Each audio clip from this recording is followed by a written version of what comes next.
Welcome to gen Z ஜர்ச். இப்போ நம்ம இன்டெலெக்சுவல் ப்ராப்பர்ட்டி ரைட்ஸோட part 12 last part of unit 2 compulsory licensing பார்க்க போகிறோம். பார்க்க போகிற டாபிக் கம்பல்சரி லைசன்ஸ்.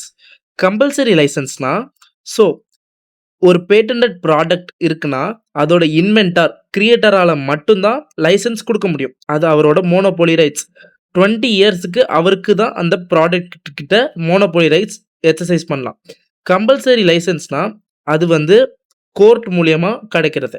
இப்போ அந்த ப்ராடக்ட்டுக்கு அந்த ஓனர் எவ்வளோ காஸ்ட்ல வித்தாலும் அவர் தான் டிசைட் பண்ண முடியும் லைசன்ஸை யாருக்கு கொடுக்கலாம், எவ்வளோ காஸ்ட்டுக்கு கொடுக்கலான்னு. ஆனால் கம்பல்சரி லைசன்ஸ் மூலியமா கோர்ட் அந்த கோர்ட்டோட ஆர்டர் மூலியமா இன்னொருத்தருக்கு அந்த லைசன்ஸ் போயிடும். கம்பல்சரியா அந்த லைசன்ஸை கொடுத்தே ஆகணும்னு வந்துடும். இந்த கம்பல்சரி லைசன்ஸை இன்வென்டரால தடுக்க முடியாது. ஸோ அண்டர் செக்ஷன் 84ல எப்பெல்லாம் கம்பல்சரி லைசன்ஸ் கொடுக்கலாம் அப்படின்ற கிரைட்டீரியாஸ் இருக்கு, பார்க்கலாம்.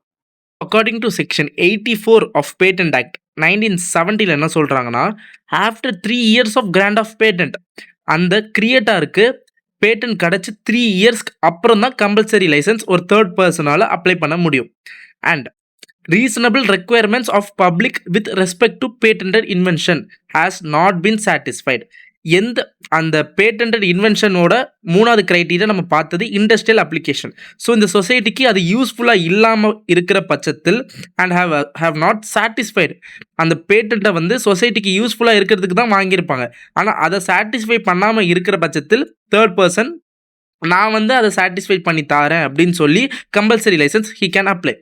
Third one, not available in affordable price. Affordable ப்ரைஸில் விற்காமல் இருந்தால் தேர்ட் பர்சன் நான் அஃபோர்டபுள் ப்ரைஸில் விற்று தாரேன்னு சொல்லி கம்பல்சரி லைசன்ஸ் வாங்கலாம். Not available in territory of India. இந்தியாவிலே விற்காமல் இருந்துச்சுன்னா அதை கம்பல்சரி லைசன்ஸ் மூலியமாக கொடுக்கலாம். கம்பல்சரி லைசன்சிங் எதுக்காக மெயினாக பண்ணுறாங்கன்னா, இது கண்டிப்பாக கம்பல்சரி லைசன்ஸ் கொடுக்கும்போது ராயல்ட்டி பே பண்ணுவாங்க ஓனருக்கு. அண்ட் ஆல்சோ அந்த பப்ளிக்கு அஃபோர்டபுள் ப்ரைஸில் அந்த பேட்டன்ட் ப்ராடக்டை விற்கிறதுக்கு. And working in territory of India. இந்தியாவிலேருந்து தான் பேட்டன்டே வாங்கியிருக்காங்க. பட் இந்தியா மக்களுக்காக அந்த பேட்டன்ட் ப்ராடக்டை விற்காமல் இருந்தாங்கன்னா third person can apply compulsory licence and sell the product in India. So compulsory லைசன்ஸுக்கான ஃபேமஸான கேஸில் பயர்ஸ் கார்ப் வெர்சஸ் நாக்டோ ஃபார்மா. பயர்ஸ் கார்ப் என்ன பண்ணியிருப்பாங்கன்னா, நெட்ஸ்வர் அப்படின்ற ஒரு கேன்சர் ட்ரக்கை அவங்க இன்வென்ட் பண்ணியிருப்பாங்க. But they are not selling it at affordable price in India. இந்தியாவில் அந்த கேன்சர் கியூரிங் ட்ரக் எவ்வளோ இம்பார்ட்டண்டான ஒன்று, ஆனால் அதை அஃபோர்டபுள் ப்ரைஸில் விற்காமல் இருந்தாங்க. So the controller gave compulsory licence to நாக்டோ ஃபார்ம். அந்த நாக்டோ ஃபார்ம்கிட்ட கொடுத்து அஃபோர்டபுள் ப்ரைஸில் விற்கிறதுக்கு வச்சாங்க. ப்ராடக்ட்ஸ்க்குலாம் கம்பல்சரி லைசன்ஸ் ஃபைல் பண்ணலான்ற ஃபாலோயிங் செஷன்ஸில் பார்க்கலாம்.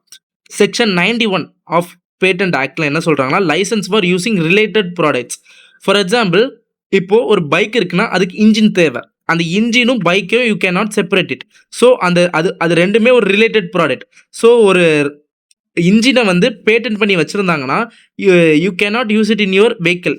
ஸோ அதை ரிலேட்டட் ப்ராடக்டாக இருக்கிறனால நீங்கள் கம்பல்சரி லைசன்ஸ் மூலியமாக அதை உங்களோட ப்ராடக்டில் இன்க்ளூட் பண்ணிக்கலாம். Section 92 national emergency. Under section 92 national emergency, இப்போ நம்மளோட அந்த இன்வென்டரோட ப்ராடக்ட் பேட்டன்ட் ப்ராடக்ட் நேஷ்னல் எமர்ஜென்சிக்கு யூஸ் ஆக இருந்துச்சுன்னா அண்டர் செக்ஷன் 92ல கம்பல்சரி லைசன்ஸ் வாங்கிக்கலாம். செக்ஷன் 92 கிளாஸ் ஏல pharmaceutical products, exporting pharmaceutical products, ஃபார்மட்டிக்கலுக்கு யூஸ் ஆகிற ப்ராடக்ட்ஸ் எல்லாம் கம்பல்சரி லைசன்ஸ் மூலம் வாங்கிக்கலாம். அடுத்து நம்ம part 13 unit 3 of intellectual property rights பார்க்க போகிறோம். Subject matter of copyright.